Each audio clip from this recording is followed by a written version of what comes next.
दाम बढ़े हैं, लेकिन हमें ये भी याद रखना चाहिए कि जो लोग अनाज, सब्जियां, फल, अंडे, दूध जैसी खाने पीने की चीजें पैदा करते हैं, उन्हें बढ़ी हुई कीमतों से फायदा पहुंचा है। महंगाई के सिलसिले में जो भी चिंता है वो जायज है, लेकिन हमें ये बात भी माननी चाहिए कि बहुत से लोगों की आमदनी महंगाई के मुकाबले कहीं ज्यादा बड़ी है।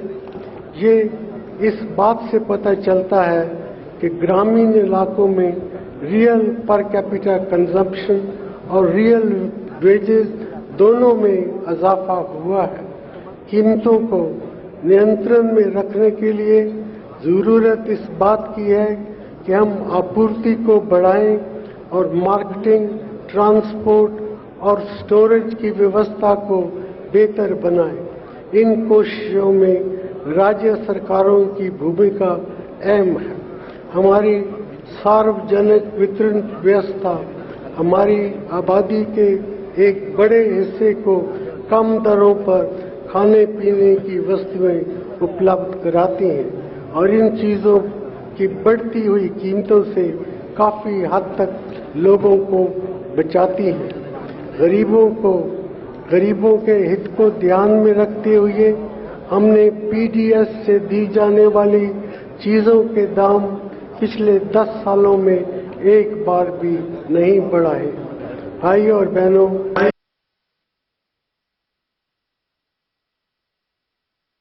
श्रीमती सोनिया गांधी जी का आभार व्यक्त करना चाहूंगा।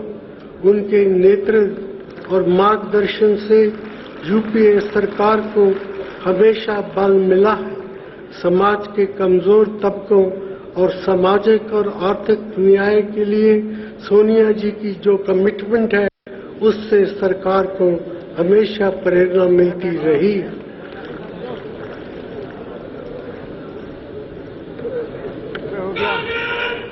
मेरा मानना है कि हमें अपनी सफलताओं के लिए जितनी श्रेय मिलना चाहिए उतना नहीं मिल पाया।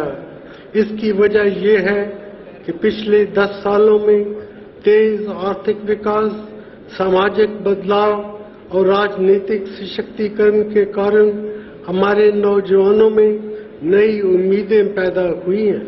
सोशल और इलेक्ट्रॉनिक मीडिया के जरिए जानकारी और विचारों का आदान प्रदान बढ़ा है। अब लोग सरकारी एजेंसी से बेहतर काम चाहते हैं। वो हमारी सामाजिक, आर्थिक और राजनीतिक व्यवस्था में तेज बदलाव चाहते हैं। इस बात से इनकार नहीं किया जा सकता कि हमारे देश के कई हिस्से और बहुत से लोग अभी भी गरीबी से जूझ रहे हैं। देश की जनता चाहती है कि इन हालात को जल्द बदला जाए।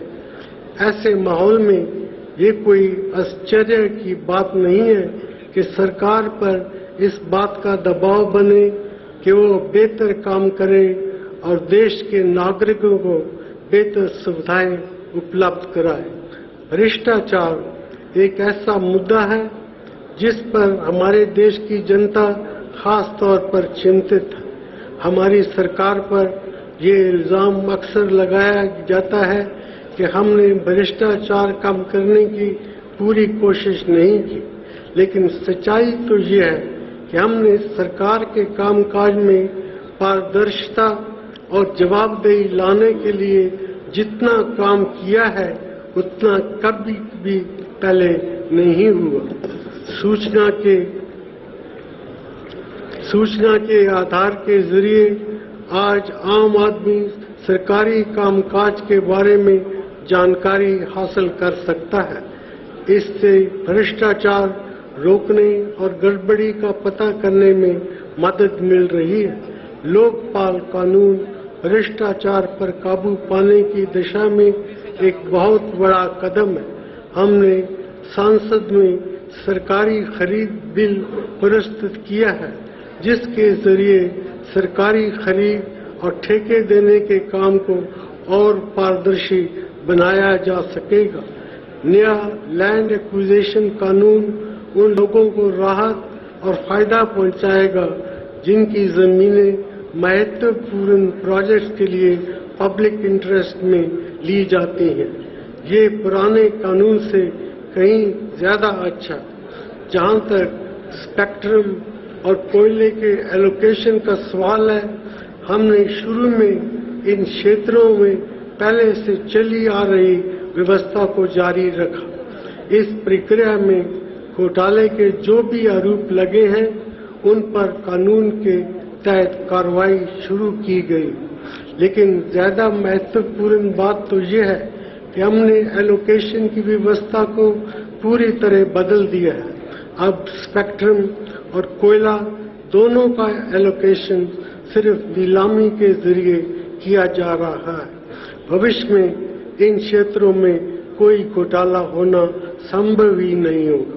मैं यहाँ ये भी कहना चाहूँगा कि हमसे कुछ गलतियाँ भी हुई हैं, लेकिन हमने हमेशा अपनी गलतियों को सुधारने और उनसे सीख लेने की कोशिश की है।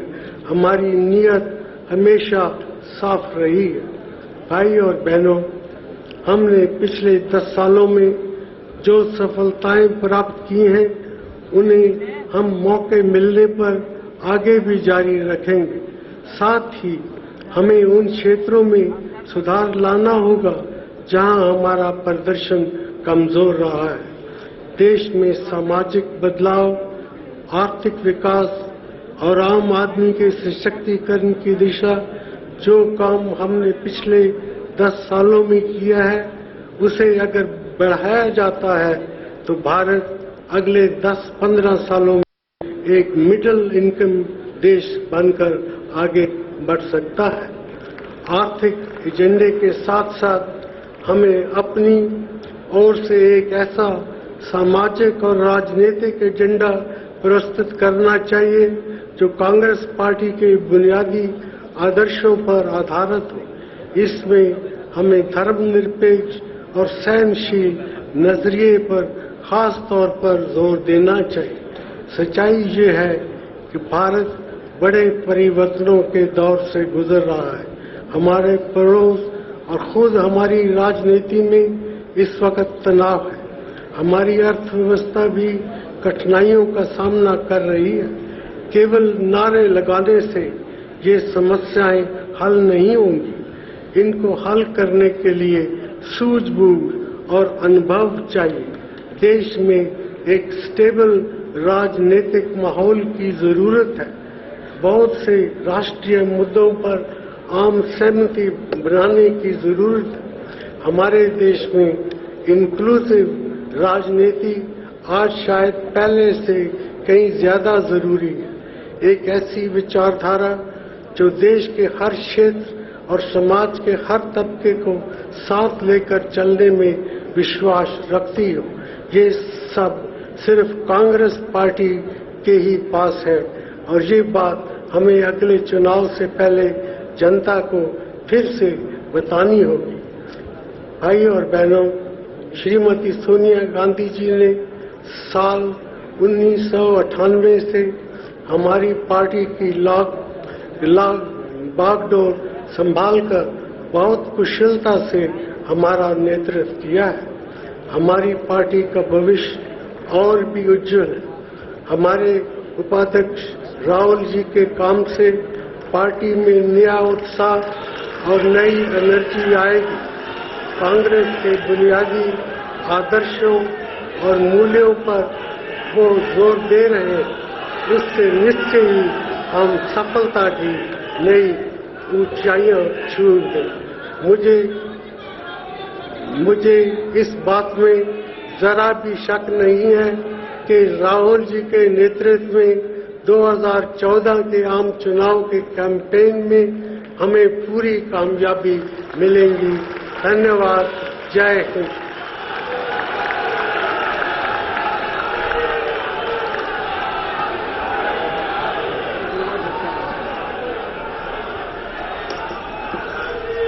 अब मानिक टैगोर तो इस वक्त की बड़ी खबर आपको बता रहे हैं, कुछ गलतियां हुई और हम उनसे सीख रहे हैं। ये कहना था प्रधानमंत्री मनमोहन सिंह का, जो अभी बोल रहे थे। भारत बड़े परिवर्तनों के दौर से गुजर रहा है। समस्याओं के समाधान के लिए राजनीतिक स्थिरता जरूरी है। देश को स्थिर सरकार देने में ही कांग्रेस सक्षम रही है। कांग्रेस की उपलब्धियां गिनाई प्रधानमंत्री डॉक्टर मनमोहन सिंह ने। भारत बड़े परिवर्तनों के दौर से गुजर रहा है। देश के लिए नए एजेंडे पर आगे भी काम करते रहेंगे। बहुत सारे अभी लक्ष्य हैं जिन पर कांग्रेस को काम करना है, देश की सरकार को काम करना है, और अपनी उपलब्धियां गिना रहे थे प्रधानमंत्री डॉक्टर मनमोहन सिंह। आपने सुना, उन्होंने लगातार कांग्रेस के उन कामों को गिनाया जो पिछले शासनकाल के दौरान कांग्रेस ने देश की जनता के लिए किए। राहुल के नेतृत्व में 2014 में ही कांग्रेस की जीत होगी, ये भी कहा इस मंच से प्रधानमंत्री डॉक्टर मनमोहन सिंह ने। अखिल भारतीय कांग्रेस कमेटी की इस बैठक में मंच से जिस बात का इंतजार था, इस अधिवेशन में शामिल सभी लोगों को प्रधानमंत्री डॉक्टर मनमोहन सिंह मंच पर आए और जो महत्वपूर्ण बातें उन्होंने कही हैं वो हम आपको लगातार बता रहे हैं। प्रधानमंत्री डॉक्टर मनमोहन सिंह ने कहा कि देश के युवाओं के लिए नए रोजगार के अवसर लेकर आई यूपीए सरकार। गरीबों के लिए काम किया, रोजगार के लिए काम किया, देश में आर्थिक स्थिरता के लिए काम किया। और साथ ही प्रधानमंत्री ने इस मंच से यह भी कहा कि आने वाले सन 2014 का लोकसभा चुनाव भी कांग्रेस राहुल गांधी के नेतृत्व में ही जीतेगी। ये महत्वपूर्ण बात उन्होंने कही। और अब तक जबकि देश की जनता इस बात का इंतजार कर रही थी, सोनिया गांधी के भी भाषण में अब तक इस बात को नहीं सुना गया कि उन्होंने राहुल गांधी के बारे में और 2014 के चुनाव के नेतृत्व के बारे में, पार्टी के चेहरे के बारे में कोई बात कही हो। लेकिन प्रधानमंत्री डॉक्टर मनमोहन सिंह ने यह जरूर कहा कि 2014 में कांग्रेस की जीत होगी और राहुल गांधी के नेतृत्व में ही होगी।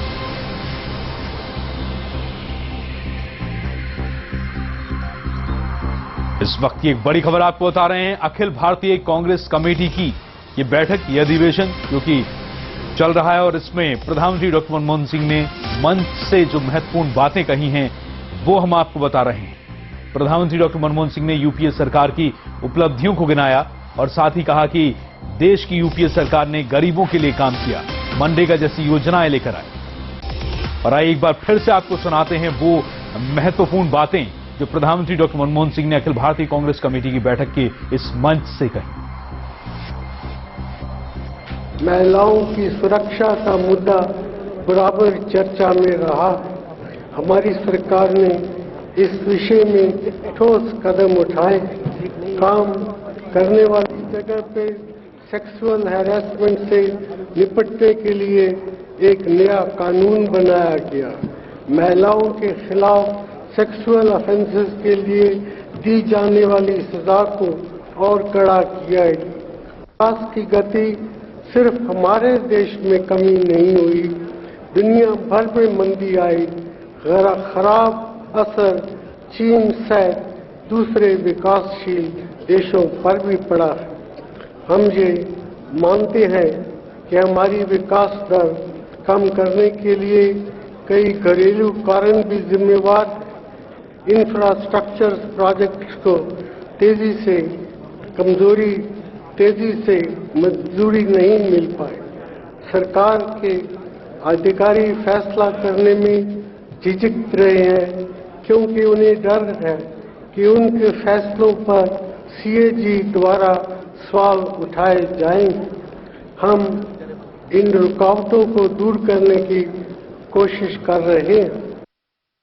साथ ही हमको जनता के सामने कुछ विपक्षी दलों की सांप्रदायिक और समाज को बांटने वाली सोच की बात भी रखनी होगी। हमें लोगों को ये भी समझाना होगा कि जो बहुत बड़े दावे कुछ विपक्षी दल कर रहे हैं उन्हें पूरा करना मुमकिन ही नहीं है। कोई वजह नहीं है कि हम इससे हिम्मत हार जाए। जरूरत तो इस बात की है कि हम गहराई से सोचें कि विधानसभा चुनाव में हम अच्छा प्रदर्शन क्यों नहीं कर पाए और चुनाव की हमारी तैयारी में क्या कमियां रह गई थी। ऐसा करके ही हम चुनाव के लिए एक कारगर नीति बना पाएंगे। तो आपने प्रधानमंत्री डॉक्टर मनमोहन सिंह को सुना। अखिल भारतीय कांग्रेस कमेटी एआईसीसी की बैठक में इस मंच से जो कुछ उन्होंने कहा। हमारे संवाददाता अजय झा लगातार हमारे साथ बने हुए हैं। अजय, यहां पर प्रधानमंत्री ने जो कुछ कहा है ये लगभग वही बातें थी। सोनिया गांधी ने भी बहुत कुछ ऐसी अपनी उपलब्धियां गिनाई, लेकिन बड़ा सवाल आखिर ये उठता है कि क्या इन उपलब्धियों से देश की जनता को वो एक बार फिर से ये बताना चाहते हैं कि कांग्रेस ने आपके लिए ये किया और आने वाला 2014 अब आपके हाथों में है कि आप इसका रिटर्न क्या देंगे?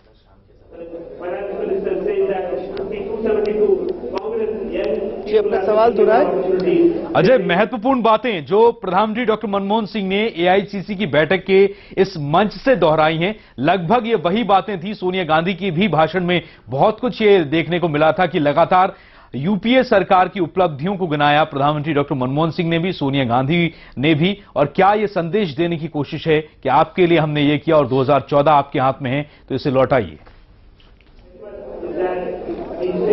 देखिए, प्रधानमंत्री मनमोहन सिंह और खुद कांग्रेस अध्यक्ष सोनिया गांधी ने जो भाषण दिया है उसमें काफी कुछ है। एक तो सरकार की जो उपलब्धियां रही हैं उसकी बात कांग्रेस अध्यक्ष ने कही है, और जो प्रस्ताव रखा गया है कांग्रेस पार्टी की तरफ से एआईसीसी के अधिवेशन में, उसमें भ्रष्टाचार सहित तमाम मुद्दे हैं, महंगाई, भ्रष्टाचार, कई मुद्दों के ऊपर इस पूरे प्रस्ताव में कहा गया है। और खुद जो 2-3 महत्वपूर्ण बातें थी प्रधानमंत्री के भाषण में, उन्होंने ये कहा कि जो अधिकारी है वो डरते हैं फैसले लेते हुए, कहीं उनको लगता है कि कहीं सीएजी उसमें सवाल न खड़ा कर दे। तो एक सीएजी के ऊपर भी एक सवाल उठाया प्रधानमंत्री ने। राहुल गांधी को लेकर प्रधानमंत्री ने कहा है कि राहुल गांधी के नेतृत्व में 2014 का चुनाव लड़ा जाएगा। कहीं न कहीं संदेश स्पष्ट करने की कोशिश की गई है कांग्रेस पार्टी की तरफ से कि राहुल, अगर सफलता मिलती है तो राहुल गांधी के नेतृत्व में, यानी राहुल गांधी एक ऑब्वियस चॉइस होंगे प्रधानमंत्री पद को लेकर। लेकिन यहाँ मैं एक बात कराना चाहूंगा, हमारे साथ जगदीश शर्मा जी लगातार कांग्रेस पार्टी के लिए प्रचार और प्रसार का काम देखते रहे, और प्रियंका गांधी के राजनीति में आने और उनकी सक्रियता को लेकर जब सवाल उठने लगे तो करीबी माने जाते हैं, उनसे जानते हैं प्रियंका गांधी सक्रिय नहीं हो पाई। उसकी आपको लगता है कि इस अधिवेशन में भी वो नहीं आई, और जो चर्चा थी कि प्रियंका गांधी को कांग्रेस पार्टी ला सकती है सामने, आपको कोई अफसोस है? लगातार आप इस बात को उठाते रहे पार्टी के अंदर भी और बाहर। देखिए, आज समय है प्रियंका गांधी को खुद राजनीति मानना चाहिए और राजनीति में कभी इंतजार नहीं करना चाहिए। कांग्रेस को, पूरी कांग्रेस को उम्मीद है कि प्रियंका गांधी आए और राहुल गांधी का साथ दें, राहुल गांधी देश के प्रधानमंत्री बने, और उनको आज वाकई देश को जरूरत है प्रियंका गांधी की।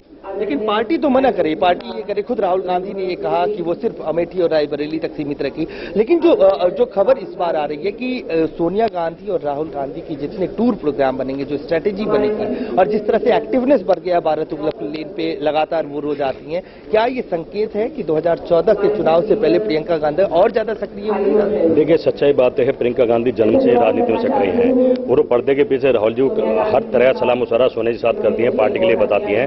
पर आज जो समय है ना, समय इतना हुआ है कि आज प्रियंका गांधी की पार्टी को जरूरत है और राहुल गांधी को प्रधानमंत्री बनाना तो प्रियंका गांधी को जरूरी कोई अहम रोल निभाना पड़ेगा। पर्दे के पीछे नहीं, पर्दे के सामने आना पड़ेगा, जिससे कि कार्यकर्ताओं में जोश आ जाए, खुद उनकी आती। मैं दावे से कहता हूं कि यहाँ जितने भी लोग बैठे हैं 90% लोग ये चाहते हैं प्रियंका गांधी को आना चाहिए और राहुल गांधी की मदद करनी चाहिए। आपको लगता है कि प्रियंका अगर राजनीति में आ जाती तो 2014 के जो राहुल गांधी के प्रधानमंत्री बनाने की बात आती है, वो ज्यादा उस बात को बल मिलता अगर प्रियंका एक्टिव रूप से अगर प्रियंका एक्टिव पॉलिटिक्स में आती तो 100% राहुल गांधी देश के प्रधानमंत्री बनते हैं, कोई रोक नहीं सकता था। देश की जनता प्रियंका जी को बहुत प्यार करती है और वो अपने भाई को बहुत प्यार करती हैं। वो चाहती हैं कि राहुल गांधी प्रधानमंत्री। आखिरी सवाल, आज क्या राहुल गांधी जब भाषण देंगे, ऐसा कहा जा रहा है कि 3:30 बजे जब राहुल गांधी का भाषण होगा उस वक्त प्रियंका गांधी यहाँ मौजूद रह सकती हैं, क्या आप इस बात की पुष्टि कर सकते हैं? हाँ, वो अपने भाई का वचन हमेशा सुने आती है और उम्मीद है वो जरूर आएंगी। और दूसरी बात, एक सारे कार्यकर्ता राहुल गांधी पर नजर लगा बैठे हैं। अगर वो कहेंगे कि मैं चेयरमैन बनूंगा तो सब विरोध करेंगे। सब चाहते हैं राहुल गांधी देश के प्रधानमंत्री बने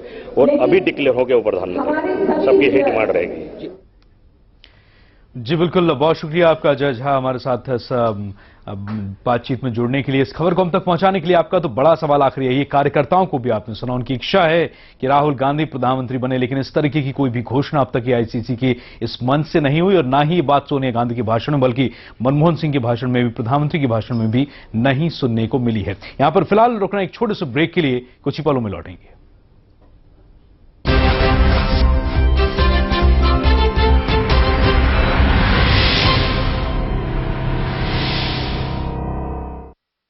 हमारी पत्नी जी कहती हैं कि महक से पता चलता है कि कपड़े साफ हुए कि नहीं। महक से। नया व्हील, इसमें है नींबू की शक्ति और हजारों फूलों की महक। ये है सफाई और ये सफाई की महक। नया व्हील, सफाई वही जो महके। क्या आप अपना डव शैम्पू लौटाएंगी? No chance. डव लौटाना मतलब हेयर फॉल का लौटाना। हेयर फॉल मतलब हेयर डैमेज। नया डव दे 50% ज्यादा पोषण, डैमेज बालों को रिपेयर करे। अपना डव लौटाऊं?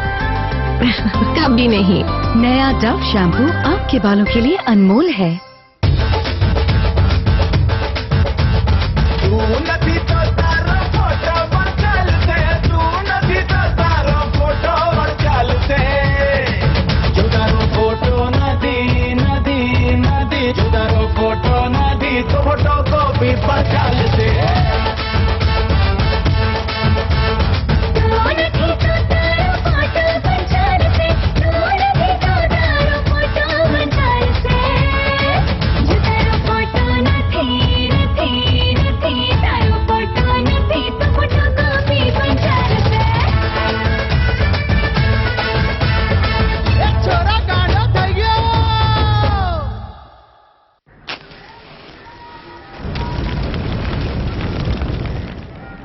बीड़ी सिगरेट का हर कश आपको नुकसान पहुंचाता है। ये आपके दिल तक खून ले जाने वाली मुख्य नस है। धूम्रपान से इसमें चिपचिपापन आ जाती है, जिससे इसमें जहरीले पदार्थ भर जाते हैं। इतना एक धूम्रपान करने वाले की नसों में पाया गया है। उम्र 32 वर्ष। बीड़ी सिगरेट का हर कश आपके लिए नुकसानदायक है। ये है तुम्हारी धुलाई। लो, अब इस नई शर्ट को भी पोछा बना दो। डिटर्जेंट के बाद सिर्फ आधा ढक्कन कंफर्ट फैब्रिक कंडीशनर इस्तेमाल करो। ये डिटर्जेंट से धुले कपड़ों की चमक बनाए रखता है ताकि वो दिखे नए जैसे। Comfort fabric conditioner.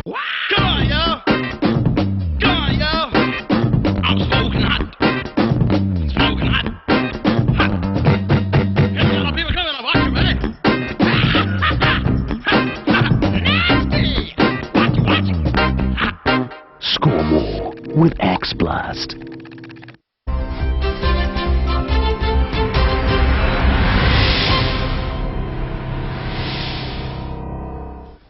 ब्रेक के बाद आपका स्वागत है। आप देख रहे हैं न्यूज एक्सप्रेस। पीएम उम्मीदवार बनाने की मांग पर राहुल गांधी ने कहा कि वो अपने भाषण में दिल की बात कहेंगे। आज सोनिया गांधी का भाषण शुरू होने से पहले कार्यकर्ताओं ने राहुल को पीएम उम्मीदवार घोषित करने के लिए नारेबाजी की थी, जिसके जवाब में राहुल ने कहा कि वो 3 बजे अपनी बात रखेंगे। तो 3 बजे तक का इंतजार रहेगा। एआईसीसी की बैठक चल रही है और इस बैठक में 3 बजे राहुल गांधी अपने दिल की बात रखेंगे। राहुल गांधी ने कहा है, कुछ ही समय में दो तीन घंटों में जिस बात को आप सुनना चाहते हो, मैं अपने भाषण में आपको समझा दूंगा। आप अभी सेशन को चलने दीजिए। 3-4 घंटे हैं, शायद 3:30 बजे मेरा भाषण है। और वहीं कांग्रेस नेता मणिशंकर अय्यर ने कहा है कि कांग्रेस राहुल गांधी के नेतृत्व में चुनाव लड़ रही है, लेकिन प्रधानमंत्री के नाम का ऐलान चुनावों के बाद सरकार बनाने के वक्त ही किया जाएगा। हमारे देश में, हमारी सांसदीय प्रणाली में मुकाबला 2 व्यक्तियों के बीच में नहीं होता है, 2 दल के बीच में होता है। और आज के दिन सारे कांग्रेस के सिपाही पहुंच गए हैं। क्या इनका कोई रोल नहीं है? क्या एक मुंह को लेकर हम भी उसी मुखौटे को हम अपने मुंह पर रखें जैसे कि वो लोग करते हैं? बिल्कुल नहीं। यहां कोई भी राहुल गांधी का मुखौटा नहीं पहना हुआ है। हम सब यहां बैठे हैं क्योंकि गर्व से कहते हैं कि हम कांग्रेस के सिपाही हैं और हम सब इस जंग में उतरेंगे। और हमारे नेता होंगे राहुल गांधी। जब जीत हो जाती है और उस समय सरकार बनाने की चुनौती आती है, उस समय बताएंगे। और वहीं कांग्रेस नेता पीएल पूनिया ने भी दावा किया है कि यूपीए लगातार तीसरी बार केंद्र में सरकार बनाने जा रही है और राहुल गांधी देश के पीएम होंगे। लेकिन पीएम पद की उम्मीदवारी के लिए राहुल गांधी के नाम पर सवाल पूछे जाने पर उन्होंने कहा कि इसमें ऐलान की बात ही नहीं है, उनका नाम तो तय है।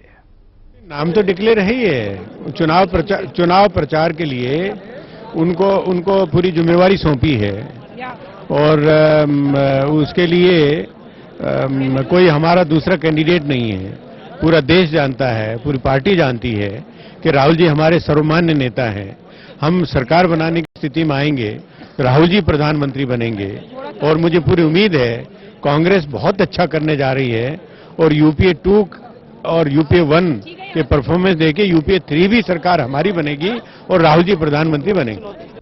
तो बयानबाजियों का दौर लगातार जारी है इस मामले पर और लगातार सभी की नजरें टिकी हुई हैं ऑल इंडिया कांग्रेस कमेटी की इस बैठक पर। मंच से आज क्या कुछ खास होने वाला है, 3:30 बजे के वक्त का भी लोगों को इंतजार है क्योंकि राहुल गांधी इस वक्त इस मंच से संबोधित करेंगे इस अधिवेशन को। हमारे साथ मेहमान लगातार बने हुए हैं स्टूडियो में। इस वक्त मेरे साथ एस के दत्ता जी बने हुए हैं, इस वक्त मेरे साथ अजय कुमार जी बने हुए हैं, मनोज वर्मा जी, आप तीनों ही राजनीतिक विश्लेषक हैं। मनोज जी, आपसे सबसे पहले मैं जानना चाहूंगा, ये जो इस वक्त राहुल गांधी को लेकर बयान आ रहे हैं, सोनिया गांधी ने इस तरह की कोई बात नहीं कही, मनमोहन सिंह प्रधानमंत्री ने कहा कि राहुल गांधी के नेतृत्व में चुनाव लड़ा जाएगा, पीएल पूनिया कह रहे हैं ऑब्वियस है कि वो नेता तो वही होंगे, चेहरा भी वही होंगे, लेकिन मणिशंकर अय्यर ने कुछ बात ऐसी नहीं कही। आप कार्यकर्ताओं को देखें तो जोरदार इस बात की मांग की जा रही है कि प्रधानमंत्री पद की उम्मीदवारी के लिए नाम घोषित हो राहुल गांधी का। इसमें मुझे कोई आश्चर्य नहीं लग रहा है, ये कांग्रेस की पुरानी शैली है। जब भी कोई गैर गांधी परिवार का व्यक्ति प्रधानमंत्री या पार्टी का अध्यक्ष होता है और उसके नेतृत्व में लगता है कांग्रेस की नैया डूब रही है, तो कांग्रेस का एक बड़ा वर्ग चिल्लाने लगता है या नारे लगाने लगता है कि गांधी परिवार का फलाना नेता लाओ या फलाना नेता लाओ और कांग्रेस को बचाओ। आपको याद होगा, थोड़ा पीछे ले जाऊंगा, जब कांग्रेस अध्यक्ष सीताराम केसरी थे और कांग्रेस की देश में दुर्गति चुनाव में हुई थी, तब ये नारा लगाता सोनिया गांधी लाओ कांग्रेस बचाओ। इस बार मनमोहन सिंह के नेतृत्व में कांग्रेस 4 राज्यों के चुनावों में बुरी तरह पिटी है, इसलिए नारा लग रहा है राहुल गांधी लाओ कांग्रेस बचाओ। अब इसमें जो कांग्रेस उलझी हुई है, तो ये कांग्रेस का अपना एक रणनीति है, उनकी अपनी पार्टी का कार्यक्रम है, उसमें वो राहुल गांधी की जय जयकार करें या प्रियंका गांधी की जय जयकार करें या सोनिया जी की करें, तो कोई भी कांग्रेस का नेता ऐसी हिम्मत नहीं जुटा सकता जो गांधी परिवार के नेतृत्व पर सवाल उठाए। कांग्रेस जीतेगी उसका श्रेय गांधी परिवार को, कांग्रेस हारेगी तो उसका श्रेय दूसरों को। यह तो पुरानी शैली है कांग्रेस की, इसमें आश्चर्य करने वाली मुझे कोई बात ही नहीं लग रही है। और मणिशंकर जी जो बात कह रहे हैं संसदीय प्रणाली की, तो उन्हें यह भी बताना चाहिए इस देश में लोकतंत्र है, इस देश में परिवारवाद नहीं रहा है कि एक परिवार के दम पे वो बात कहेंगे। अगर इस देश में किसी एक व्यक्तिवादी राजनीति बुरी है तो परिवारवाद की राजनीति भी बुरी है। ये कांग्रेस जो दोहरा कैरेक्टर अपना दिखाती है राजनीति का, ये देखिए अब चलने वाला नहीं है। देश बदल चुका है, देश का नौजवान दूसरी सोच रखता है, एक नई सोच रखता है, एक नई उम्मीद रखता है, और उसी के अनुसार कांग्रेस के नेता अगर व्यवहारिक होकर चिंतन करेंगे अपनी राजनीति का, तो उन्हें पाएंगे कि देश बदल रहा है, और उसको देखते हुए वो परिवारवाद से बाहर निकले और आम आदमी के बीच जाके बात करें। जी अजय कुमार, ये मणिशंकर अय्यर का कहना कितना उचित है कि पार्टी का चेहरा राहुल गांधी ही है, लेकिन हम राहुल का मुखौटा पहनकर चुनाव नहीं लड़ेंगे? नहीं, देखिए मणिशंकर अय्यर जी बात तो महत्वपूर्ण कह रहे हैं, लेकिन उसके पहले मैं आपको बताऊं कि जैसे मणिशंकर अय्यर जी ये भी बोल रहे हैं कि यूपीए 3 की भी सरकार बनेगी, तो दिल बहलाने को गालिब ये ख्याल अच्छा है। 500 करोड़ रुपया धूम 3 कमाई है और 500 करोड़ खर्च करके कांग्रेस अब अगर यूपीए 3 बनाना चाहती है तो अच्छा है, स्वागत किया जाना चाहिए उसका। और जहां तक वो कह रहे हैं कि देखिए हम इंदिरा गांधी की राजनीति की बात करेंगे, जब पार्टी में कांग्रेस में सिद्धांत के ऊपर व्यक्ति हावी हो गया, और शायद कांग्रेस का जो पराभव हुआ है उसमें 2 भारी कारण रहे हैं। एक व्यक्तिवादी सोच का होना, वंशवाद का होना, जैसा कि मनोज वर्मा जी भी कह रहे थे, और दूसरा कार्यकर्ताओं की लगातार अनदेखी।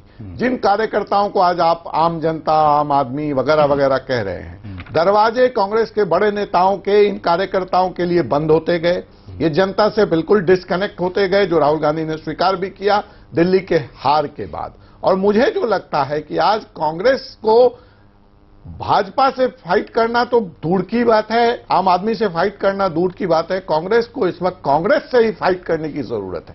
बिल्कुल। एस के दत्ता, इसमें बुराई क्या है? अगर आप मुखौटा पहनकर आप चुनाव लड़ना नहीं चाहते हैं राहुल गांधी का, लेकिन देश की जनता चाहती है कि आप चेहरा बताएं, पार्टी का चेहरा कौन होगा, किसके नेतृत्व में चुनाव लड़ा जाएगा, आपका पीएम कैंडिडेट कौन होगा, इसमें बुराई क्या है? नहीं, इस पे कोई बुराई नहीं है और प्रजातांत्रिक स्ट्रक्चर में और डेमोक्रेटिक कंट्री में इसकी आवश्यकता होती है। पार्टी के साथ साथ पार्टी का मुखिया कौन है ये भी बहुत जरूरी होता है। पर मैं थोड़ा सा हैरान हूं तमाम कांग्रेस के अंधेर के बयानों से। जिस तरह का बयानबाजी हो रहा है उससे तो कहीं ना कहीं पे एक तरह से वो कहते हैं ना कि अंधा घमंड झलकता है। लगता है कि जैसे आजादी के बाद से लेके अभी तक देश की जनता ने देश का भागदौड़ संभालने के लिए नेहरू गांधी खानदान के झोली में ही परमानेंटली सौंप दिया है। दूसरा कोई है ही नहीं इस देश में। दूसरी बात यहाँ पे आती है कि राहुल गांधी की नेतृत्व की जहां बात आती है, अरे राहुल जी को तो बहुत पहले लेके आ गए हैं। तमाम प्रदेश के चुनाव में घूम के चुनाव लड़े हैं। यूपी में राहुल जी गए थे, बिहार में राहुल जी गए थे, मध्य प्रदेश में राहुल जी गए थे, फिर आपके तमिलनाडु में राहुल जी गए थे, गुजरात में राहुल जी गए थे, राजस्थान में राहुल जी गए थे, दिल्ली में राहुल जी गए थे, छत्तीसगढ़ में राहुल जी गए थे। हर जगह पे तो राहुल जी के नेतृत्व में चुनाव लड़े और नेतृत्व में चुनाव लड़ने के बाद नतीजा क्या हुआ? हर जगह पे हार हुई है। मुझे लगता है कि अब राहुल जी के नेतृत्व में कांग्रेस एक ऐतिहासिक हार की तैयारी कर रही है 2014 की चुनाव की। तो उसी की रणनीति अब लगता है कि एआईसीसी अधिवेशन में उस रणनीति का रूपरेखा झलक रहा है और तैयारी हो रही है। आत्मचिंतन करना बहुत आवश्यक है और अंदर अपने गिरबान में झांक के देखने की बहुत जरूरत है कि आखिर आज के डेट में देश की सबसे पुरानी पार्टी जो आजादी से पहले से जो पार्टी है वो इतना ज्यादा डिस्कनेक्टेड जनता से क्यों हो गई है और किस वजह से जनता इतना ज्यादा नाराज है। मनमोहन जी उपलब्धि गिनाते हैं, अरे उपलब्धि तो कोलगेट फाइल गायब होना उपलब्धि है, आसमान जैसा महंगाई उपलब्धि है, आसमान जैसा भ्रष्टाचार उपलब्धि है, तमाम तरह के जितने सारे स्कैम्स है वो उपलब्धि है। पिछले 5 साल में जो एक भी नया रोजगार खड़ा नहीं कर पाए हैं इस देश में, भारत सरकार की खुद की रिपोर्ट है, ये सब उपलब्धि है। एस के दत्ता, आप जो बोल रहे हैं वाकई में देश की जनता का भी आक्रोश है और इन उपलब्धियों को भी अगर मंच से नहीं गिनाया जा रहा है तो देश की जनता गिनने से नहीं चूकेगी। और यहां पर फिलहाल वक्त एक ब्रेक का है। ब्रेक पर जाने से पहले आपको बता दें हमारे मेहमान हमारे साथ बने रहेंगे। इसके अलावा मेरे साथ एक और नए मेहमान जुड़ चुके हैं। पटना स्टूडियो से जेडीयू नेता राजीव रंजन जी मेरे साथ बने हुए हैं। एक ब्रेक के बाद हम कुछ ही पलों में लौटेंगे।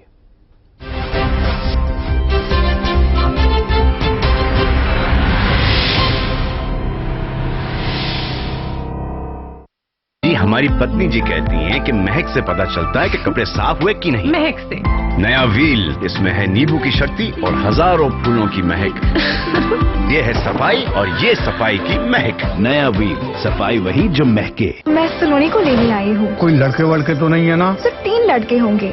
एक मंजीरा बजाएगा, दूसरा ढोलक बजाएगा और तीसरा भेंटे गाएगा। कौन कौन सी भेंटे गाई बेटा? ये क्या है? माता जी, ये है तुम्हारी धुलाई। लो अब इस नई शर्ट को भी पोछा बना दो। डिटर्जेंट के बाद सिर्फ आधा ढक्कन कंफर्ट फैब्रिक कंडीशनर इस्तेमाल करो। ये डिटर्जेंट से धुले कपड़ों की चमक बनाए रखता है ताकि वो दिखे नए जैसे। Comfort fabric conditioner. Motorcycle detergent powder व केक मिनरल्स व एंजाइम से होते झकाझक सफाई और अल्ट्रा वाइड चमक, क्योंकि अब मोटरसाइकिल का जमाना है। मोटरसाइकिल डिटर्जेंट पाउडर व केक।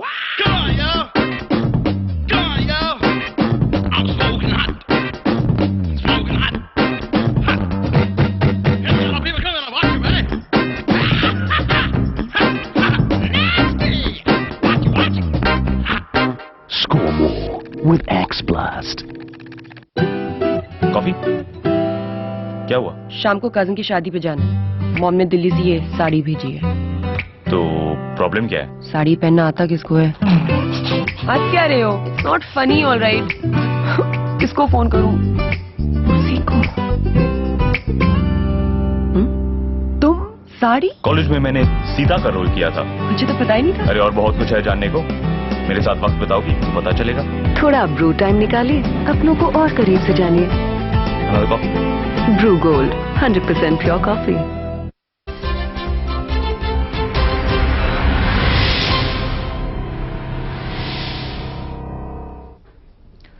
ब्रेक के बाद आपका स्वागत है। आप देख रहे हैं न्यूज एक्सप्रेस। राहुल गांधी को पीएम उम्मीदवार बनाए जाने की मांग पर सोनिया गांधी ने कहा कि राहुल पर पार्टी का निर्णय अंतिम है। सोनिया गांधी ने कहा कि कांग्रेस आगे की लड़ाई के लिए तैयार है। नेहरू ने पहले ही कहा था कि कांग्रेस के लिए आगे का रास्ता मुश्किलों से भरा होगा। साथ ही सोनिया गांधी ने कहा कि हम हार से हताश नहीं हुए हैं। हमारी सरकार ने आम आदमी के लिए कई कड़े कदम उठाए हैं। खाद्य सुरक्षा देने से जनता को फायदा होगा। सोनिया ने कहा कि भ्रष्टाचार खत्म करने के लिए कांग्रेस प्रतिबद्ध है। लोकपाल बिल हमारा सबसे बड़ा हथियार है और आने वाले समय में और भ्रष्टाचार विरोधी बिल पास किए जाएंगे। सोनिया ने जोर देकर कहा कि हम जो कहते हैं वो करते हैं। लोगों को शिक्षा का अधिकार दिया, आरटीआई के जरिए जनता को ताकत दी। झूठे आरोपों के बगैर हमारी सरकार अडिग रही है।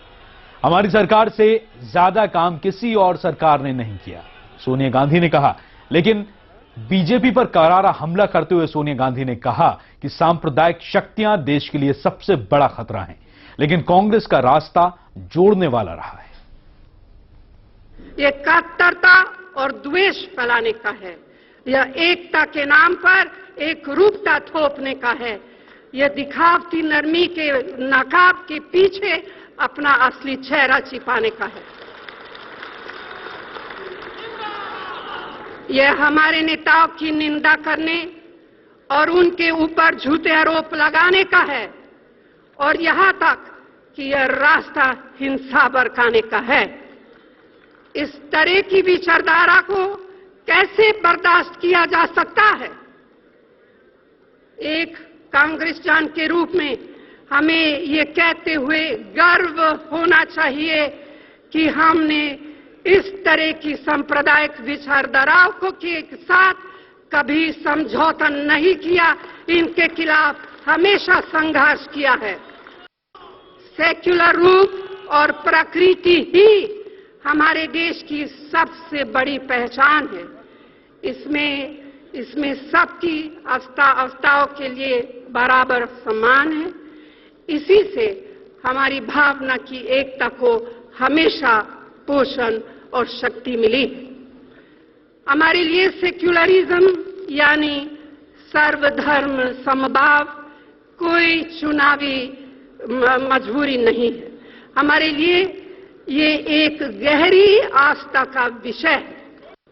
हमारी नीतियों और कार्यक्रमों की सफलता ने काफी हद तक सब जगह, खासतौर से ग्रामीण क्षेत्रों, लोगों की आकांक्षाओं को बढ़ाया है और अपेक्षाओं को उजागर किया है। इन्हीं नीतियों और कार्यक्रमों से एक बहुत बड़ा नया मध्य वर्ग उभरा है जो परिवर्तन की मांग कर रहा है। कई बार यह लगता है कि इन आकांक्षाओं और अपेक्षाओं को पूरा करने में कुछ कमी रह गई है। इसके लिए मैं अपने महान संगठन की तरफ से, जिसका नेतृत्व करने का सम्मान मुझे मिला है, मैं सभी लोगों से कुछ नरम रुख अपनाने का अनुरोध करती हूँ। निर्णय कर लिया है। राहुल के बारे में निर्णय कल CWC मीटिंग में लिया है और वो फाइनल है। जी हां, तो सोनिया गांधी ने मंच से जो बातें कही वो हमने आपको सुनाई हैं, लेकिन इस मंच से सोनिया गांधी ने एक बहुत ही भावुक भाषण दिया, भावनात्मक था और बहुत सारी बातें उन्होंने ऐसी कही जो देश की जनता के अलावा वहां पर मौजूद बैठक में जो तमाम कार्यकर्ता उस वक्त मौजूद थे इस अधिवेशन में, देश की जनता को भी उन्होंने ये संदेश देने की कोशिश की। हमारे मेहमान लगातार हमारे साथ बने हुए हैं। SK दत्ता जी मेरे साथ बने हुए हैं, अजय कुमार मेरे साथ और मनोज वर्मा जी, आप सभी राजनीतिक विश्लेषक हैं। पटना स्टूडियो से इस वक्त JDU नेता राजीव रंजन जी जुड़ चुके हैं। राजीव जी, आपके पास मैं सबसे पहले आ रहा हूं पटना स्टूडियो, और आपसे जानना यह चाहते हैं कि इस अधिवेशन को लेकर आपकी राय क्या है। सबसे बड़ी बात यह है जो कहा जा रहा था कि ये इसमें चिंतन होना चाहिए, आत्ममंथन होना चाहिए। एक बड़ी हार से जूझी है कांग्रेस, आगे 2014 का इलेक्शन है और इस मिशन के लिए क्या तैयारियां हैं, देश भर की जनता ये जानना चाह रही थी। देखिए, सबसे पहली बात यह है कि किसी भी पार्टी को अपना नेतृत्व, अपनी नीतियां, अपने कार्यक्रम और आने वाले समय में उस पार्टी की क्या कार्यों की दिशा होगी, ये तय करने का अधिकार है जी। और ये पूरी तरह से उस पार्टी का अंदरूनी मसला है जिसमें किसी राजनीतिक दल के तौर पर हमारी प्रतिक्रिया का बहुत मतलब नहीं है। लेकिन हम एक चीज जरूर महसूस करते हैं कि कांग्रेस के पास आज की तारीख में खोने के लिए कुछ भी नहीं है। जिस तरह से भ्रष्टाचार और महंगाई के सवाल पर देशव्यापी जन आक्रोश उनके खिलाफ है और मनमोहन सिंह सरकार के सरकार का जो दूसरा कार्यकाल है, इस कार्यकाल में जिस तरह से घोटाले और भ्रष्टाचार के मामले पूरे कार्यकाल पर छाए रहे हैं, कहीं न कहीं पार्टी ने अगर नेतृत्व का चेहरा बदलने का फैसला किया है जी, तो उससे बुरी स्थिति कम से कम नहीं हो सकती है जो आज मनमोहन सिंह के समय कांग्रेस की हुई है। पिछले दिनों कई विधानसभा चुनाव भी पार्टी हारी है और मुझे ऐसा लगता है कि एक नौजवान नेता के तौर पर हो सकता है पार्टी को नेतृत्व देकर के और पूरी पार्टी अगर उनके पीछे खड़ी हो तो आज की परिस्थितियों में कांग्रेस का जो भविष्य दिखता है उससे बेहतर वो परिणाम दे पाने की स्थिति में होंगे, इसलिए कि कहीं ना कहीं पार्टी से अपेक्षाएं लोगों की बहुत ज्यादा नहीं है जी। इसलिए थोड़ा भी अगर उससे अलग हट करके कोई परिणाम वो दे पाए तो इससे उनके नेतृत्व में उनकी पार्टी का और जनता का भरोसा हो सकता है, बढ़ सकता है। जी बिल्कुल। मनोज वर्मा जी के पास में यहां पर आ रहा हूं। मनोज जी, बड़ा सवाल यह है कि पार्टी का चेहरा बदलकर अगर आप 2014 में जा रहे हैं, राहुल गांधी जहां तक इस पार्टी से जुड़े हुए हैं, इस परिवार का हिस्सा हैं और वो नेतृत्व करें या ना करें, नेतृत्व का चेहरा राहुल गांधी हमेशा रहे हैं। तो ऐसे में पिछली कोशिशें और अगर आप प्रोजेक्ट कर देंगे और फिर चुनाव लड़ेंगे, परिस्थितियों में क्या फर्क आ जाएगा? नहीं, इसमें दो बातें देखिए। पहली बात तो बार बार कहा जा रहा है ना राहुल गांधी राहुल गांधी। अरे राहुल सोनिया जी तो पिछले 10-15 सालों से नेतृत्व भी कर रहे हैं कांग्रेस का। 10 साल से राहुल गांधी सक्रिय रूप से बिहार में नेतृत्व करा, कांग्रेस बुरी तरह हारी, यूपी में गया बुरी तरह हारी, बता रहे थे दत्ता साहब। तो कांग्रेस और सोनिया जी तो पहले से नेतृत्व कर रहे हैं। अब ये तो चेहरा बदलने वाली बात है कि मुझे ऐसा लगता है कि राहुल को जो पीएम के तौर पर प्रोजेक्ट नहीं कर रहे हैं उसमें कांग्रेस को कहीं ना कहीं एक डर कहूंगा या जोखिम कहूंगा, वो लगता है कि अगर कांग्रेस की रिकॉर्ड सीटों से हार हुई, देखिए राजनीति में अंतिम समय पर कुछ भी हो सकता है, लेकिन आज की परिस्थितियों में जिस प्रकार से 4 राज्य विधानसभा के परिणाम आए उससे ऐसा लगता है कि कांग्रेस की अगर करारी हार हुई तो उसका ठीकरा किसके सिर होगा? उस ठीकरे से बचने की एक ये कोशिश है कि प्रचार उसकी कमान सौंप दो ताकि अगर कांग्रेस हारे तो ठीकरा मनमोहन सिंह के सिर हो या किसी और के सिर हो, राहुल गांधी और गांधी परिवार उस ठीकरे से बचा रहे। तो मुझे लगता है पूरी कांग्रेस की रणनीति यही है कि राहुल का फेस तो आगे करो लेकिन एक कदम पीछे बचा के भी चलो। जी अजय कुमार, क्या देश की जनता कांग्रेस की, अगर यूपी सरकार की बात की जाए, अभी पिछले चुनावों की बात की जाए, अब तक के लोकसभा चुनावों की बात की जाए, कांग्रेस एक पुरानी पार्टी है, जो भी मतदाता कांग्रेस से जुड़ा है वो इंदिरा गांधी, जवाहरलाल नेहरू के समय से लेकर अब तक सोनिया और राहुल गांधी के वक्त तक जुड़ा है। क्या आप पीएम को वोट देते हैं, पीएम कैंडिडेट को वोट देते हैं, क्योंकि या एक परिवार को वोट देता है मतदाता देश का जो कांग्रेस को वोट दे रहा है? देखिए, जैसी कि बात है कि इस देश में अगर वास्तव में संसदीय प्रणाली की हम बात करते हैं तो प्रधानमंत्री या मुख्यमंत्री जो भी जी। अजय जी, आपको रोकना चाहेंगे, अभी इस वक्त हम चल रहे हैं प्रेस कॉन्फ्रेंस में। आम आदमी पार्टी के नेता मनीष सिसोदिया एक प्रेस कॉन्फ्रेंस कहा कि हम इंक्वायरी करा रहे हैं और मैटर बहुत सीरियस है, तीनों के तीनों में पुलिस की लापरवाही दिखती है और इनकी इंक्वायरी वो सेटअप कर रहे हैं। हाई लेवल इंक्वायरी एलजी साहब करा रहे हैं। हम उनका आभार व्यक्त करते हैं कि उन्होंने इस बात पर ध्यान देते हुए हाई लेवल इंक्वायरी की मांग मानी है। लेकिन हमने ये भी रिक्वेस्ट किया था कि जब तक इंक्वायरी नहीं होती पूरी तब तक इन ऑफिसर्स को सस्पेंड किया जाए और उसके बाद जब भी दोषी पाए जाएं तो उनके खिलाफ उस तरह का एक्शन लिया जाए। उस पर पुलिस ऑफिसर्स भी तैयार नहीं हैं। हमें लगता है कि जब तक पेंडिंग इंक्वायरी है तब तक सस्पेंशन जरूरी है, वरना इंक्वायरी में प्रॉब्लम आएगी। जब तक ये लोग अपने पद पे बने रहेंगे तब तक उनको सस्पेंड होना बहुत जरूरी है। इसलिए इंक्वायरी हमारा यही मांग है कि इन तीनों मामलों में पुलिस ऑफिसर्स को सस्पेंड किया जाए, तीनों एसएचओस और एसीपी, इन चारों को सस्पेंड किया जाए और तुरंत किया जाए। जांच तो चलती रहेगी, जब जांच पूरी हो जाएगी तब देखेंगे। अब सवाल ये उठता है कि पुलिस एक बर्न केस में कोई एक्शन नहीं लेती, महिला को जिंदा जलाया जाता है, रेप होता है कोई जिम्मेदार नहीं है, ड्रग एंड सेक्स रैकेट चलता है कोई जिम्मेदार नहीं है। तो ये सरकार ये एक्सक्यूज नहीं लेके बैठेगी कि साहब दिल्ली पुलिस हमारे अंडर में नहीं है। दिल्ली की जनता अगर दुखी होगी तो ये सरकार चुप नहीं बैठेगी, एक्शन लेगी और एक्शन लेने की मांग करेगी। बार बार कहा जा रहा है कि ये विजिलेंटिज्म हो रहा है, बहुत ज्यादा विजिलेंटिज्म बोला जा रहा है इसको। हम ये कहना चाहते हैं कि सरकार चुप नहीं बैठने वाली है। ये सरकार शीला दीक्षित सरकार नहीं है, सरकार बदल चुकी है और एक्शन होगा, एक्शन होना पड़ेगा। चाहे पुलिस अंडर में आती हो या नहीं आती हो, लेकिन एक्शन तो होना पड़ेगा। और अगर दिल्ली की जनता की जरूरत है कि पुलिस ठीक से एक्शन ले, समय पे एक्शन ले, क्विक एक्शन ले और सख्त एक्शन ले, अगर दिल्ली की जनता की जरूरत है तो ये सरकार दिल्ली पुलिस को ठीक कर देगी, ये ठीक करके दिखाएगी। हम एक्सक्यूज नहीं लेंगे कि ये हमारे अंडर में नहीं आती साहब, हम क्या कर सकते हैं। हमें दिल्ली की जनता ने चुन के भेजा है और उसकी जो भी प्रॉब्लम्स हैं उसके लिए हम लड़ेंगे, और चाहे जिससे लड़ना पड़े। हमने एलजी साहब से बात की थी, शाम को हम होम मिनिस्टर साहब से मिलने जा रहे हैं और सारे अधिकारियों के सस्पेंशन की मांग लेके जा रहे हैं। ये कहा जा रहा है कि साहब वारंट नहीं था, वारंट के बिना अरेस्ट करने की मांग की जाती है। मेरे पास एक चिट्ठी है जो उसी एसएचओ के खिलाफ लिखी है, मालवीय नगर के लोगों ने, मालवीय नगर के कुछ लोगों ने। वहां महिलाओं ने बताया कि किस तरह से एसएचओ साहब ने, इन्हीं एसएचओ साहब ने घर में घुस के महिलाओं को मारा, बिना किसी वारंट के मारा। गरीब लोगों के खिलाफ, निर्दोष लोगों के खिलाफ आपको वारंट की जरूरत नहीं पड़ती, लेकिन जब लोग कहते हैं कि यहां पे सेक्स रैकेट चल रहा है, यहां पे अपराध हो रहा है, तो आपको वारंट की जरूरत पड़ती है। ये हमारे पास में सबूत है। 26/5/13 की चिट्ठी है, 27 मई को रिसिप्ट है।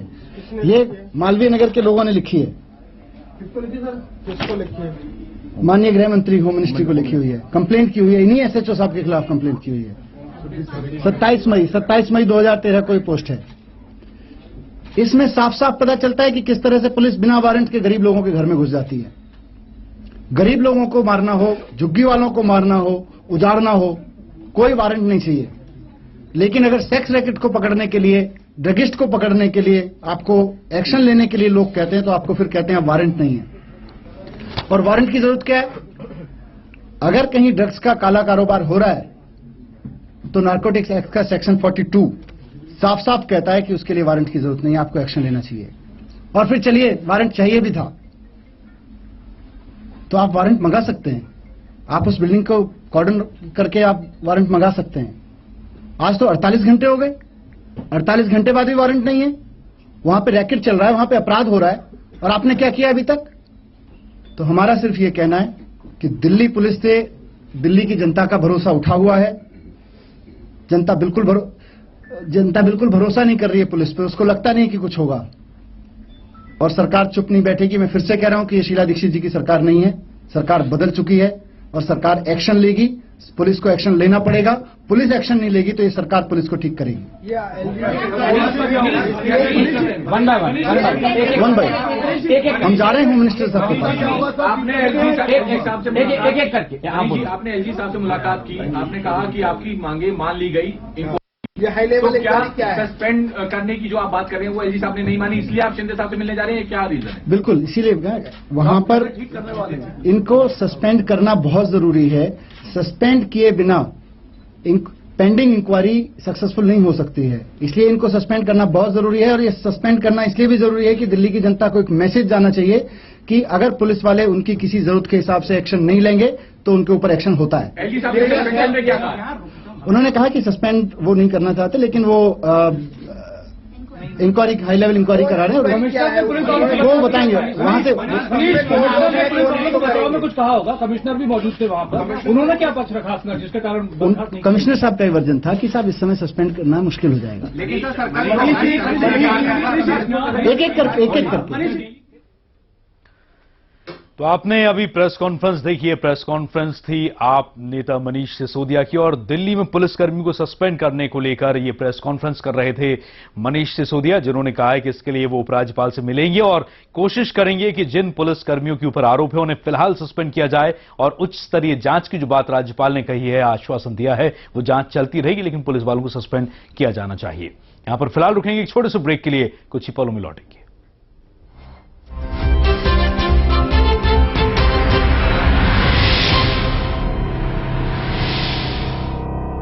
जी हमारी पत्नी जी कहती हैं कि महक से पता चलता है कि कपड़े साफ हुए कि नहीं। महक से। नया व्हील, इसमें है नींबू की शक्ति और हजारों फूलों की महक। ये है सफाई और ये सफाई की महक। नया व्हील, सफाई वही जो महके।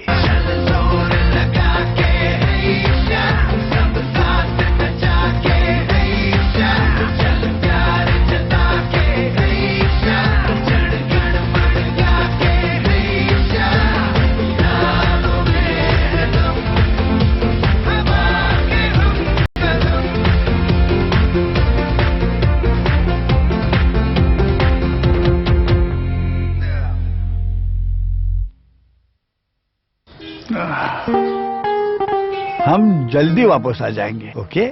मेरे जूते।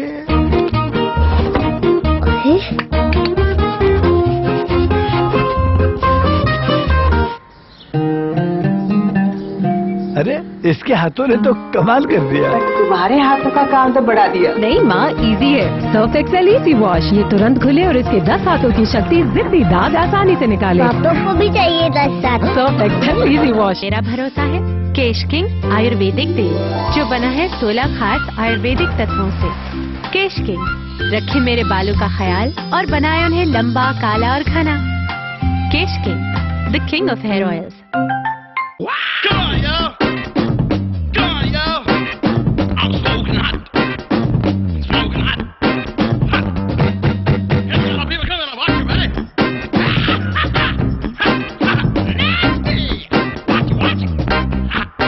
Score more with X Blast. ये है तुम्हारी धुलाई, लो अब इस नई शर्ट को भी पोछा बना दो। डिटर्जेंट के बाद सिर्फ आधा ढक्कन कंफर्ट फैब्रिक कंडीशनर इस्तेमाल करो। ये डिटर्जेंट से धुले कपड़ों की चमक बनाए रखता है ताकि वो दिखे नए जैसे। Comfort fabric conditioner.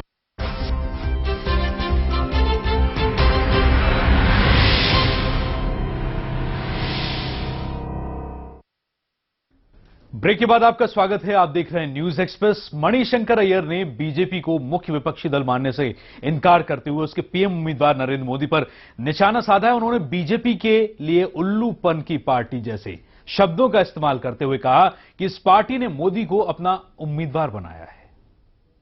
कौन सा मुखिया है? कौन मुखिया है? ये उल्लूपना की पार्टी जिसने कि मोदी को अपना नेता बनाया है, इसको आप समझते हैं कि मुख्य पार्टी है? मुझे बताइए, केरल में भाजपा है कहां? तमिलनाडु में भाजपा है कहां? लक्षद्वीप में भाजपा है कहां? सीमांध्र में भाजपा कहां है? तेलंगाना में भाजपा है या नहीं? उड़ीसा में कहां है भाजपा? बंगाल में कहां है भाजपा? उत्तर पूर्व में कहां है भाजपा?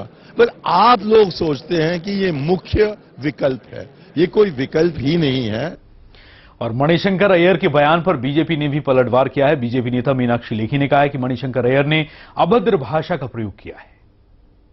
इस फैसले को आप सिर्फ एक ही तरीके से देख सकते हैं और उसमें मैं जोड़ना चाहती हूं जिस तरीके की अभद्र भाषा का प्रयोग आज फिर मणिशंकर अय्यर ने किया है। इस फैसले को आप सिर्फ एक ही तरीके से देख सकते हैं और उसमें मैं जोड़ना चाहती हूं जिस तरीके की अभद्र भाषा का प्रयोग आज फिर मणिशंकर अय्यर ने किया है। आज फिर मणिशंकर अय्यर ने अभद्र भाषा का इस्तेमाल किया है, प्रयोग किया है, कहना है मीनाक्षी लेखी का। मणिशंकर अय्यर के बयान को बीजेपी प्रवक्ता प्रकाश जावड़ेकर ने निंदनीय बताया है। ऐसा है, कांग्रेस की ये हताशा ही नहीं, उनके हृदय की ये जलन है, दिखाई साफ दे रही है। और मैं इतना ही कहूंगा, ऐसे लोगों के बद्दुआ से जो देश के लिए अच्छा होने वाला है वो रुकेगा नहीं। और लगातार हमारे मेहमान हमारे स्टूडियो में हमारे साथ बने हुए हैं। हमारे साथ स्टूडियो में बने हुए हैं एसके दत्ता जी, इसके अलावा अजय कुमार, मनोज वर्मा जी, तीनों राजनीतिक विश्लेषक आप मेरे साथ हैं। राजीव रंजन जी, जेडीयू नेता, पटना स्टूडियो से इस वक्त मेरे साथ बने हुए हैं।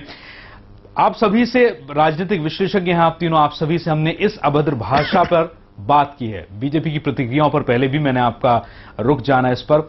राजीव रंजन जी से मैं जानना चाहता हूं इस वक्त, राजीव जी, ये जो इस वक्त हो रहा है, अभद्र भाषा का इस्तेमाल हो रहा है राजनीति में, कहा जा रहा है कि शब्दों की सीमाएं लांघी जा रही हैं, क्या ये हार का फ्रस्ट्रेशन है?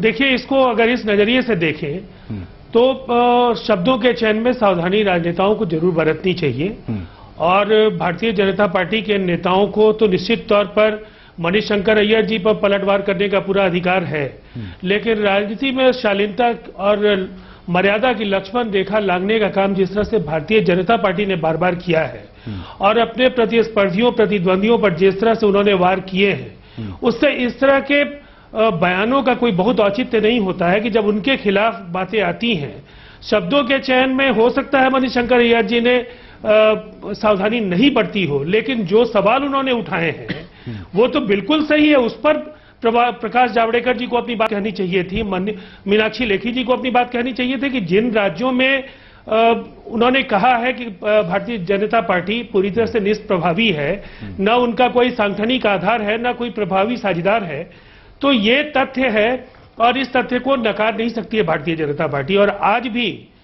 543 सांसदों के लोकसभा में उनके पास 300 सवा 300 से ज्यादा सीटों पर उम्मीदवार नहीं है, और इसलिए अगर वो इसके बाद मैजिक मार्क 272 की सीमा लांघने की बात करते हैं तो इसे हम केवल आत्मविश्वास भी नहीं कह सकते, ये पूरी तरह से एक कोरी कल्पना है और इसके मजेदार पक्ष है। नरेंद्र मोदी की ताजपोशी के बाद एक भी राजनीतिक दल गठबंधन के साथ नहीं जुड़ा है जी। और निश्चित तौर पर अटल बिहारी वाजपेयी जी के करिश्माई नेतृत्व के बावजूद 24-25 दलों का गठजोड़ कांग्रेस के कुशासन का विकल्प बन पाया था। आज लगातार राष्ट्रीय जनतांत्रिक गठबंधन के साझेदारों की संख्या घटती जा रही है और ये वजह जब चुनाव परिणाम आएंगे उसके बाद और मुश्किलों का सामना करना पड़ेगा। जब फासला बड़ा होगा तो हाथ बढ़ाने वाले लोग नहीं मिलेंगे, तो ये कहीं ना कहीं लोकसभा की जो तस्वीर बन सकती है आने वाले समय में, दोनों राष्ट्रीय दल जिस तरह से पूरे देश के अलग अलग हिस्सों में प्रभावी नहीं हो पा रहे हैं, तो क्षेत्रीय शक्तियों का उभार दिखता है। और दिल्ली के जनादेश ने बताया है कि जहां ये दो राजनीतिक दल हैं वहां कौन कमजोर है कौन मजबूत है इसका विश्लेषण होगा, लेकिन इन दोनों के अलावा कहीं चुनाव में अगर तीसरा राजनीतिक दल होगा तो उसके इर्द गिर्द जनादेश हो सकता है। और इसीलिए आने वाले लोकसभा की तस्वीर जो दिखती है उसमें इन दोनों राष्ट्रीय दलों की भूमिका घटती दिख रही है। बिल्कुल बने रहिए आप सभी हमारे साथ, आगे भी आपकी बात हम लौटेंगे। यहां पर फिलहाल वक्त एक छोटे से ब्रेक का है, ब्रेक के बाद कुछ ही पलों में हाजिर होंगे।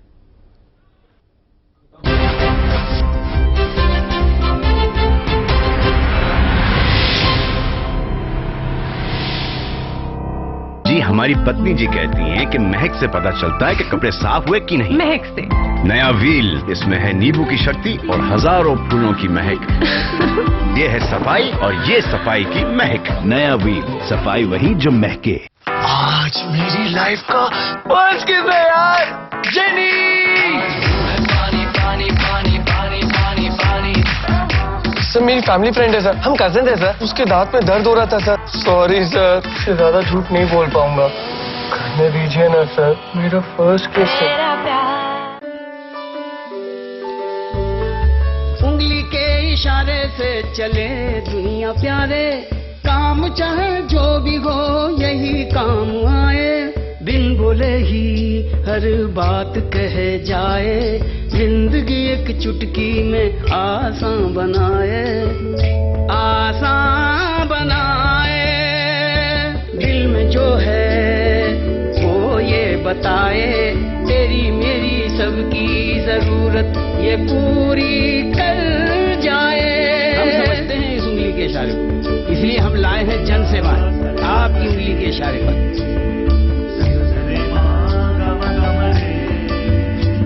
अरे उंगली के इशारे से चले दुनिया प्यारे, काम चाहे जो भी हो यही काम आए। कॉमन सर्विसेज सेंटर पहुंचिए और बनाइए अपनी जिंदगी आसान एक उंगली के इशारे से।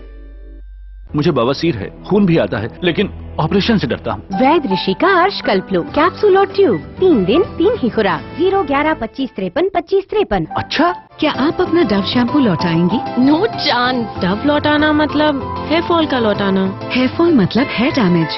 नया डव दे 50% ज्यादा पोषण, डैमेज बालों को रिपेयर करे। अपना डव लौटाऊं? कभी नहीं। नया डव शैम्पू आपके बालों के लिए अनमोल है। अब उत्तर प्रदेश का हर एक छात्र दुनिया से बराबरी करने में सशक्त होगा।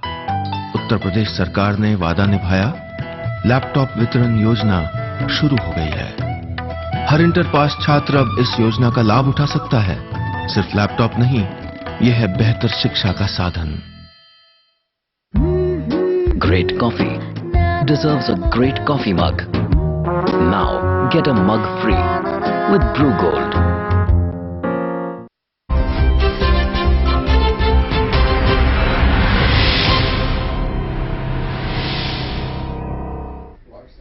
ब्रेक के बाद आपका स्वागत है। आप देख रहे हैं न्यूज एक्सप्रेस। बीजेपी नेता राजीव प्रताप रूडी ने पलटवार करते हुए कहा कि मणिशंकर अय्यर से इसी तरह की भाषा की उम्मीद की जा सकती है। Well, nothing better is expected from Manishankar Ayyar. And if is all out, the Congress people and especially a leader like Manishankar is all out to demean state chief minister, a national leader who is going to be the prime minister of this country. Nothing better is expected from the Congress leadership and Mr. Manishankar. But he is hurting the sentiments of a common man. He is hurting the sentiments of a man who comes from an extremely humble background, a man who did work on a tea stall, his father was poor, and if the Congress people are trying to speak this language, it's going to hurt the Congress party extremely. और लगातार हमारे मेहमान हमारे साथ बने हुए हैं और ब्रेक पर जाने से पहले राजीव रंजन जी से मैंने प्रतिक्रिया ली थी इस मुद्दे पर। अब आप सभी राजनीतिक विश्लेषकों से, एसके दत्ता आपसे, अजय कुमार आपसे और मनोज वर्मा जी आपसे मैं कम शब्दों में जानना चाहूंगा, समय की हमारे पास थोड़ी सी कमी है। प्रतिक्रिया आप सभी की कि एग्रेशन होना अच्छी बात है, अपनी पार्टी के लिए ईमानदारी होना अच्छी बात है, विरोधी विपक्षी पार्टी के लिए आप में मुद्दे होना और नपीतुली भाषा होना यह भी जरूरी है। राजनीति में शालीनता बहुत आवश्यक होता है और उसके साथ साथ शालीनता के साथ गंभीरता भी बहुत जरूरी होती है। राजनीति अगर तथ्यों के आधार पे अगर लड़ा जाए और आइडियोलॉजी के माध्यम से लड़ा जाए तो सही होता है।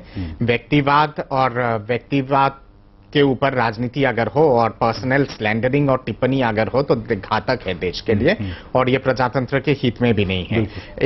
एक और चीज ऐड करूंगा यहाँ, मणिशंकर अय्यर जी ने जो कहा है कि कहाँ भाजपा बंगाल में और उड़ीसा में और तमाम जगहों पे, ये बेशक है कि भाजपा देश के कम से कम 200 ऐसे सीट हैं जहां पे भाजपा की वजूद नहीं है, पर सवाल यहाँ पे ये भी आता है कि कांग्रेस तमिलनाडु में कहाँ पे है, कांग्रेस गुजरात में कहाँ पे है, कांग्रेस छत्तीसगढ़ में कहाँ पे है, कांग्रेस यूपी में कहां पे है, कांग्रेस बिहार में कहां पे है, कांग्रेस पंजाब में कहां पे है, कांग्रेस राजस्थान में कहां पे है। आकलन अगर करे तो आत्मचिंतन करने की आवश्यकता होती है और सही तरह से आकलन हो। बीजेपी अगर आधा देश में गायब है तो कांग्रेस भी तो आधा देश में गायब है। तो सवाल दोनों पार्टी के लिए ये होता है कि आखिर देश के जनता दोनों पार्टी से इतना हताश क्यों है और क्या वजह है कि एक पार्टी जिसकी पूरा पैन इंडियन आइडेंटिटी थी वो इतना कम हो गया है, सीमित हो गया है, और दूसरी पार्टी अभी तक अपना पैन इंडियन आइडेंटिटी क्यों नहीं बना पाए, ये मुख्य प्रश्न है। वाकई में अजय जी, देखिए क्या सही है क्या गलत है ये बात की बात है, लेकिन जो माहौल है, जो राजनीतिक माहौल है, गर्म है।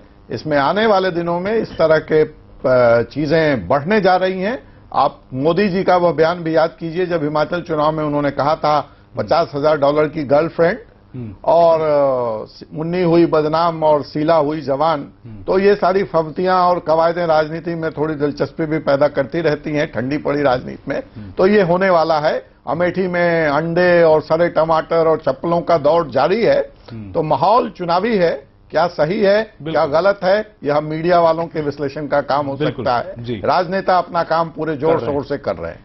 बिल्कुल जी। मनोज वर्मा जी जल्दी से। देखिए राजीव रंजन जी ठीक कहा कि राजनीति में शालीनता और शब्दों का चयन जरूरी है और ये सभी के लिए जरूरी है, केवल कांग्रेस के लिए नहीं, बीजेपी के लिए भी जरूरी है। लेकिन एक बात मणिशंकर जी को समझना चाहिए कि देश में दो राष्ट्रीय दल हैं, बीजेपी और कांग्रेस। अगर इनके नेता और इनके दलों के नीतियां इसी दिशा में चलती रहेंगी तो दोनों को ही नुकसान होगा। ये कांग्रेस के लोग भी समझें और बीजेपी के लोग भी समझें और एक ऐसी नीति पर चलें जिससे देश का भला हो। देश का भला अपशब्दों से नहीं होता है।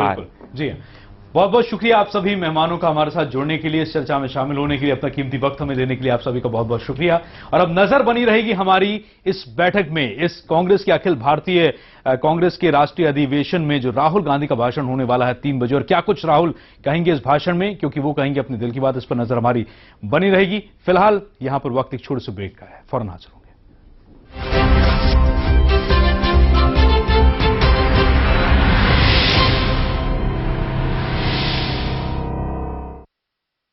रखो फेयर एंड लवली हार गई। अरे तो इतनी खुशी की क्या बात है? फेयर एंड लवली जीत गई ना, तो हारा कौन? Fair and Lovely. Fair and Lovely को हराया new best ever Fair and Lovely ने। Best ever Fair and Lovely का नया एडवांस्ड फॉर्मूला जो दे हमारा बेस्ट एवर फेयरनेस ट्रीटमेंट। तो आपने ट्राई किया? Fair and lovely best ever formula. राह चलते फुद्दू बनाते हैं दोस्त, कोल्ड ड्रिंक बोल के दारू पिलाते हैं दोस्त, गर्लफ्रेंड बोल के आंटियों से मिलवाते हैं दोस्त। कितने भी कमीने हैं पर याद बहुत आते हैं दोस्त।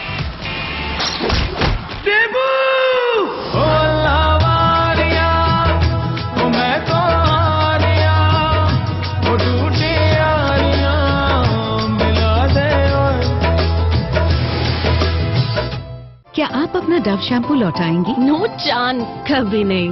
क्यों लौटाऊं? डव लौटाना मतलब स्मूथनेस लौटाना। नया डव दे 50% ज्यादा पोषण। इसमें है 1/4 मॉइस्चराइजिंग मिल्क। ये डैमेज बालों को रिपेयर करे और उन्हें बनाए स्मूथ। नया डव शैम्पू आपके बालों के लिए अनमोल है।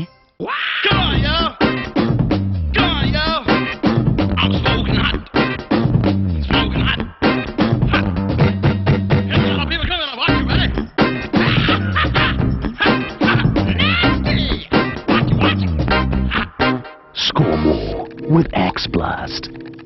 रोहन किधर है? सर वो नहीं आएगा, उसकी मैचिंग यूनिफॉर्म जो पुरानी है। नई शर्ट नहीं, पुरानी। नया रिन कपड़ों में लौटा है नई जैसी सफेदी। और जगह छीनी नहीं जाती, बनानी पड़ती है।